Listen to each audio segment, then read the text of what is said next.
Welcome to the One Beer Podcast. I'm Joe Carberry. The One Beer Podcast is presented by 805, a light, refreshing beer from California's Central Coast. It's best served cold and easily enjoyed everywhere. Look for the black and white can or find it on draft. On the Inertia's One Beer Podcast, we enjoy a cold one with personalities from the worlds of surf and snow. We don't just talk about sport, we talk about life. I was trying to be a professional surfer. You know, I did not accomplish that goal when I was younger. And I am more about being a professional human.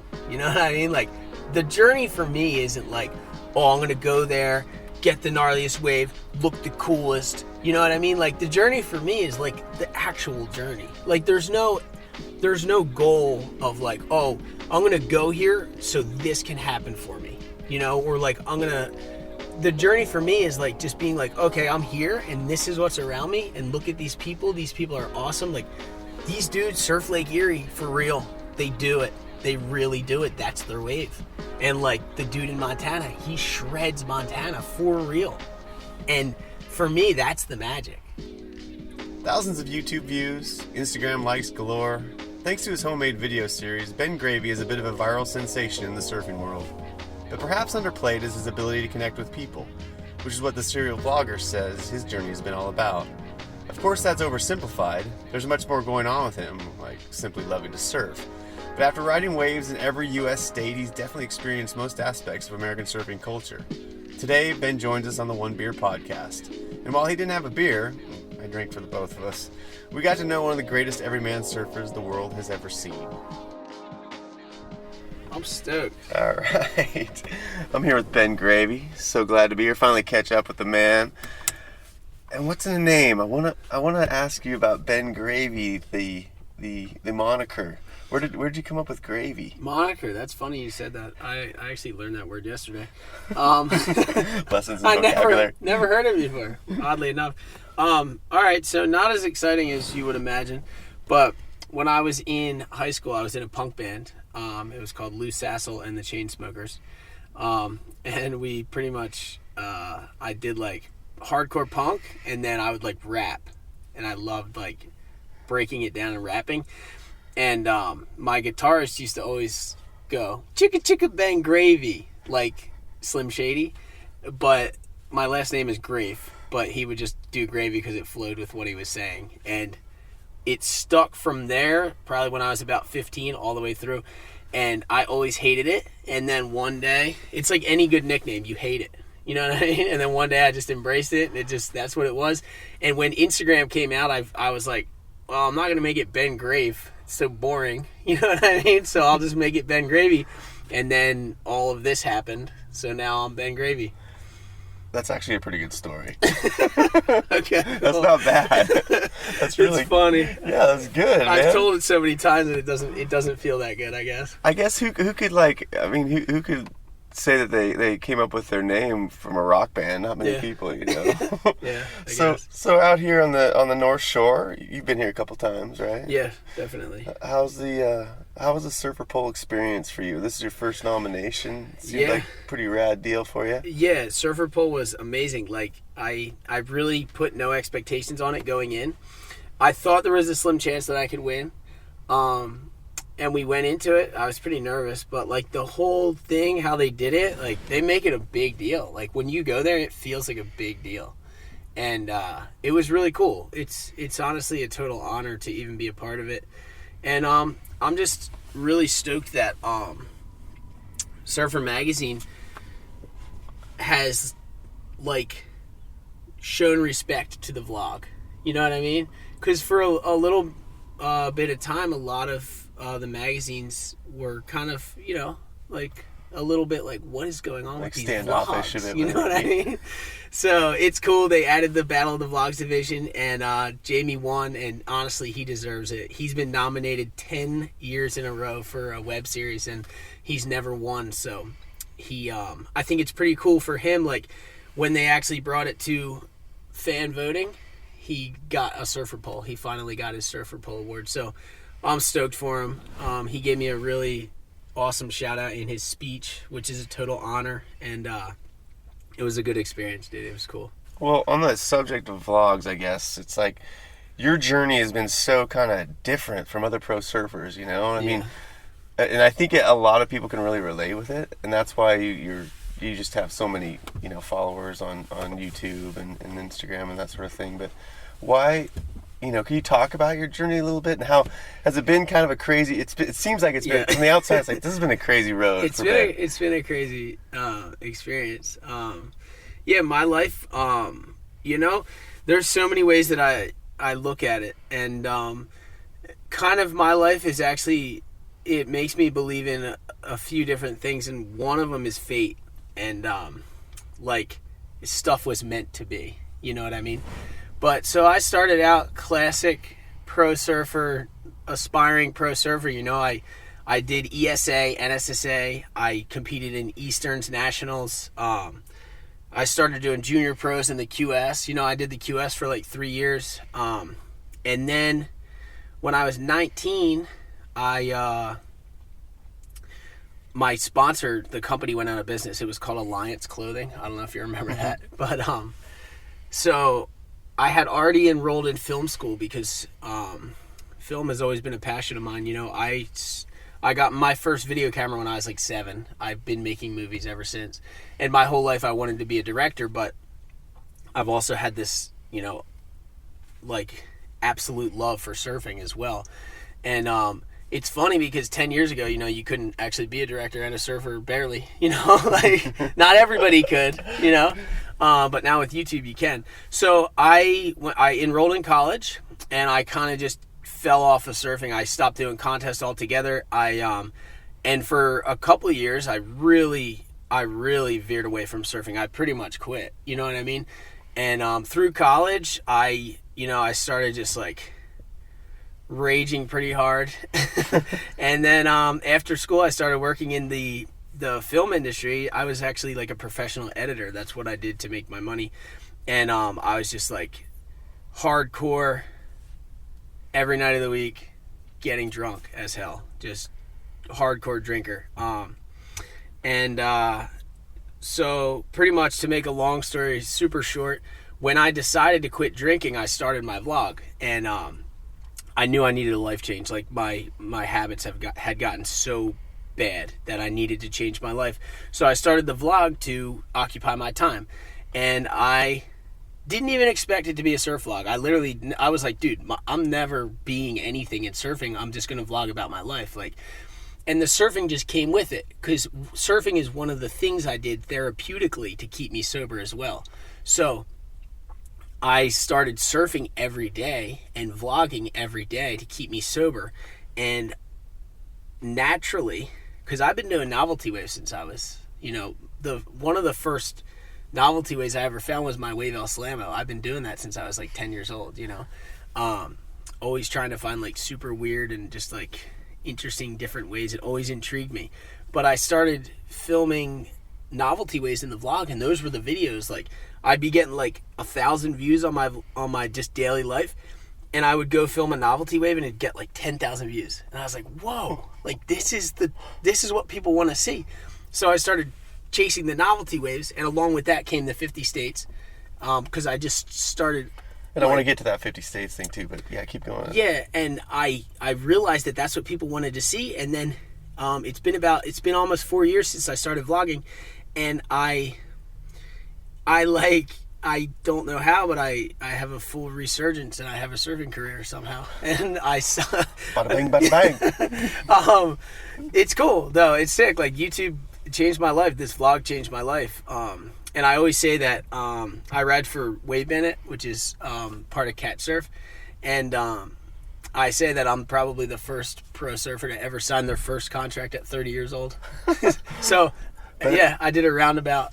Yeah, I mean, but I think that makes it more relatable, you know? I think people can, like, I understand what this guy does and what he knows and what he's out there for, because not everybody's getting amazing surf every day. They're trying to, like, scratch and claw to get a couple waves, and I mean, I imagine just because of all the ways you post, you have a really good handle on kind of analytics and what people are watching, and like, have you been able to kind of pinpoint or heard people tell you why these kind of strange waves appeal to people? Is it what I just kind of talked about, or is there something else you can kind of stick your finger on and like, oh, I want to watch that? That's right. Well, I think, like, for me, personally, like, what I really enjoy watching is, like, I love Jamie's vlog, and I love, especially when he does novelty waves, and I love watching Mason Ho surf as well. I've always watched him, and it's like, we're finding waves that, like, you might never actually surf if you didn't watch somebody surf it, but, like, it's the most intriguing thing because the wave looks so fun and, like, it's so inviting, but, like, you might never even look at it if you didn't take the extra step to go out there and do it. And it's really hard to explain, but there's just something about, like, you shouldn't be surfing here, but you are, and you're scoring waves. You know what I mean? Like, yeah, it doesn't make sense. Some weird refraction wave gets everybody, like, psyched, you know? It's crazy. Because it's cool. Yeah. It's just like, you know, I don't really try to read into it that much. It's just like, whatever makes me be like, wow, okay, that's sick. Like, then I'll do it. You know what I mean? And the thing about it is, like, when you're filming vlogs, it's like, it's not always like, oh, dude, we're stoked, we got to get out there. You know what I mean? It's like, what the hell are we doing? You know what I mean? But we're going to go try it. And then all of a sudden, it's like the sickest thing ever. So. And it works, and then people like to watch it. So that, and you kind of keep rolling with it. But I think people like the real life aspect of it. You know, like on your 50, I'm going to talk about this 50 states thing, but I noticed that was a freaking journey, dude. I mean, you kind of went like this. You had some, like, I mean, you were very public about your, like, anxiety on a few of those, you know, especially trying to find strange things to surf in the Midwest. I mean, was that more than you thought it would be when you took it on? You're like, I'm gonna do 50 states, and I was like, whoa, 50 states. Like, talk about that a little bit, like how much of an up and down that was. Well, I came into it thinking, like, so I did a New England tour and like a vlog tour, and I just went up and I surfed every state from Jersey all the way up to New England, or like through New England to Maine. And then I went and surfed a river in Vermont. And I was like, oh, yeah, I surfed in 14 states. I just said it on my vlog, and people were like, oh, dude, you should just surf every state. You know what I mean? It started out as like a comment, like a joke. And I was like, oh, yeah, I'm going to do that, actually. That's sick. Good idea. And I took it on like, well, I already have 14 down. Like, how hard could it be? You know what I mean? Like, I know how to river surf. This is easy peasy. But, oh, my God, you would never... I never anticipated what that was going to entail. Like, the miles that I drove, the hours spent, the money spent traveling to South Dakota to catch an ankle-high river wave. You know what I mean? And then Missouri, when I had the full breakdown, because I almost drowned in the middle of Missouri, 14 hours from my house. I don't know anybody. It's 110 degrees out. I got stung by like 80 mosquitoes. I had all these welts on me. And I get sucked over in the river, and it's trying to pull me under, and I almost drown, and I just had a full mental breakdown. Like, what am I doing right now? What am I doing? I'm in Missouri trying to surf. Like, this is insane. But people absolutely loved that video because I don't know, and I don't have a problem with sharing, like, my reality, how good or bad it is. You know, I think...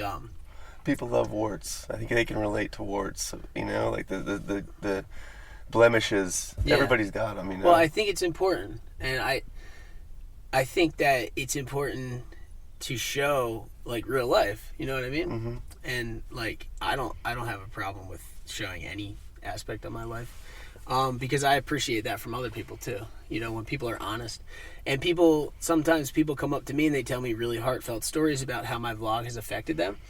And I appreciate that probably just as much as, or more, as they appreciate me being open, you know? Because, like, it's hard to come up to someone that you don't know and open your heart to them, and you know what I mean? How good did it feel to get, like, you know, get that finished after that journey? I mean, that had to just be, like, you were in Alaska, finish it up in Alaska, just like, oh. Yeah.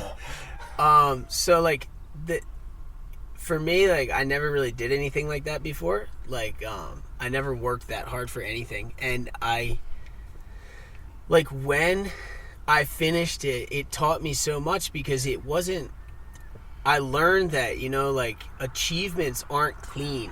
They're not perfect. They're not what you thought they were going to be. It's never going to be that epic journey that everyone else sees. You know what I mean? That you could paint it to be.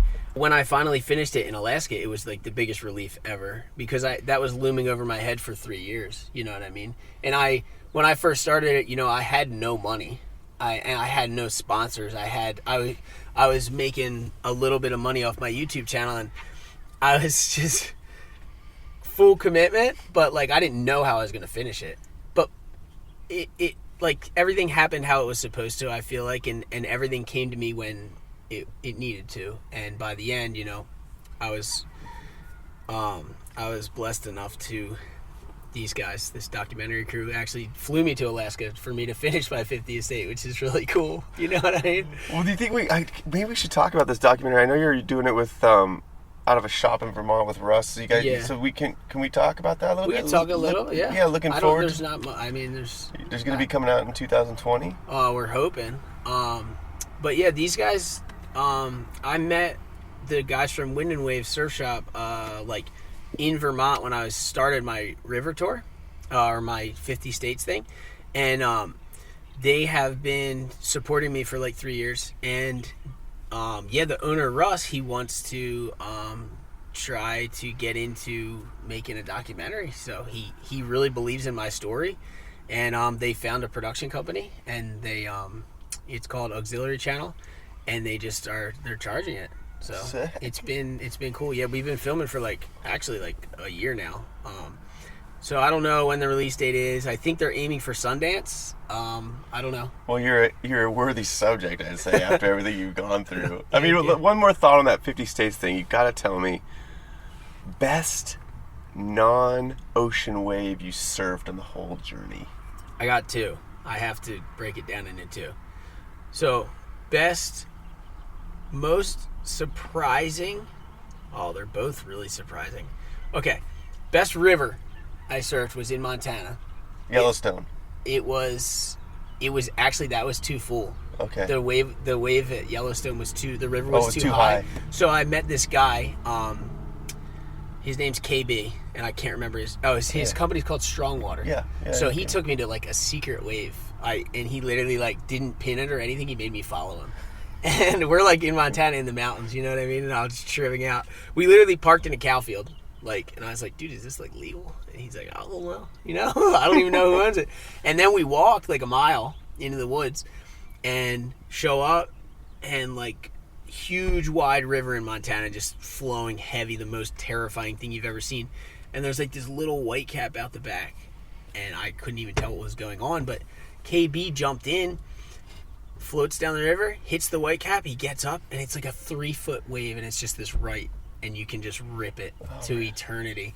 So I had a couple waves that were 2 minutes long, and I did just 40 turns, reverses. I remember that shot. It's insane. It was crazy. So good. So that's one. And then the other moment that really changed my life was when I surfed in Erie, Pennsylvania, on Lake Erie. So I was born in Pennsylvania, and I moved to New Jersey a little later in life. So Pennsylvania's special to me, obviously. I grew up there as a kid. But it's landlocked. It's as landlocked as it gets, you know. Steelers fan or Browns fan? Nothing. To be honest. That's all right. That's right. All my friends watch sports. I have no idea what's going on. I'm a surf fan, dude. Hey, that's better, I'd say. So go ahead. Sorry, I didn't mean to cut you off. Oh, you're good. Totally good. So yeah, I went at the top of the Keystone in Pennsylvania. Lake Erie is right on that little keystone up there. And I went up for this big nor'easter, and I didn't expect much. I was just trying to check the state off. We get up there, and it's another scenario where you're looking at it and you're like, is it 1 foot or is it 10 foot? I have no idea what's going on, you know. But the wind's blowing side shore. There's all these trees in the lineup. There's it's crazy. There's no beach. It's mud and dirt, you know, and as cold as it gets. And I went out, and it was 2 foot overhead, just these bombing sick rights into the wind, multiple turns, just holding a section then. Yeah, fully just the biggest just mind warp ever. And that was one of those moments. And I think it was I don't know exactly, but I think it was somewhere in the 20s, like when I was nearing 30 states. And that was a moment for me when I was like, this is going to happen.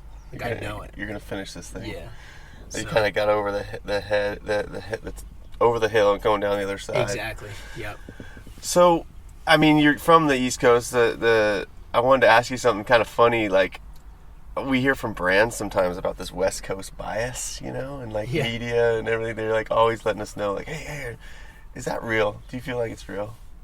Like in the media and is there a West Coast surfing bias? It's hard to say, but it feels like maybe a little bit, but only in the industry, I would say. You know, but it makes sense because California has all the companies are right in California. Everything's closer. Yeah, totally. You know what I mean? So it's easier for them to see what's going on in their own backyard. But the thing that's changed that is YouTube. Yeah. Now, I'm showing what's going on in my backyard, and people watch it. You know what I mean? So I think the game is changing, and the internet has made the world a more wide open thing. But it only makes sense, you know what I mean? Like, who do I think is ripping? The people that I see in real life. You know what I mean? So like when I go out in New Jersey and I see people ripping, I'm like, oh, these are the guys that can surf. Because I'm not thinking about people that are surfing at lowers. You know what I mean? But California just has such a rich surfing history, I think, that it's just a lot of it is just so deeply like ingrained. And I think the East Coast does get forgotten about a little bit, but like that's never something that I've thought about or bothered me. You know, I don't even think about it. Well, you've definitely like put the spotlight on some really cool surfing communities out there, and that's probably been. It seems like you have as much fun with that as anything, like just showing all the people that are doing stuff in Rhode Island and New Jersey and Massachusetts, and has that part been pretty fun? Yeah. Well, like that. The thing for me is that like I was trying to be a professional surfer. I did not accomplish that goal when I was younger. And I am more about being a professional human. You know what I mean? Like, the journey for me isn't like, oh, I'm going to go there, get the gnarliest wave, look the coolest. You know what I mean? Like, the journey for me is like the actual journey. Like, there's no goal of like, oh, I'm going to go here so this can happen for me. Or like, the journey for me is like just being like, okay, I'm here and this is what's around me, and look at these people. These people are awesome. Like, these dudes surf Lake Erie for real. They do it. They really do it. That's their wave. And like the dude in Montana, he shreds Montana for real. And for me, that's the magic. Cause like I get a ton of comments, like I always say, like I always compare myself to Rick Kane because dude, even though I'm from a coastal town and New Jersey has great waves, it's like, for a lot of the industry, it's like, what is this guy doing on these waves? You know what I mean? So it's like, but I think it's cool because I am kind of that category of like lake surfers and river surfers. I'm in that like novelty category almost, so I love to see like the different communities and what it's all about, because surfing did get really small for a long time, and it was just about like Southern California, and it's like surfing is huge. It's everywhere. It's it's everyone too. Yeah, it is. Well, Ben, one of the greatest everyman surfers in the world and one of the best people in the surf industry. I'm really happy to be able to do this. So thanks a lot for taking the time, buddy, to be on the show. Dude, I appreciate it. Thank you very much. Ben Gravy. Thanks, buddy. It's an honor, dude. Thank you very much.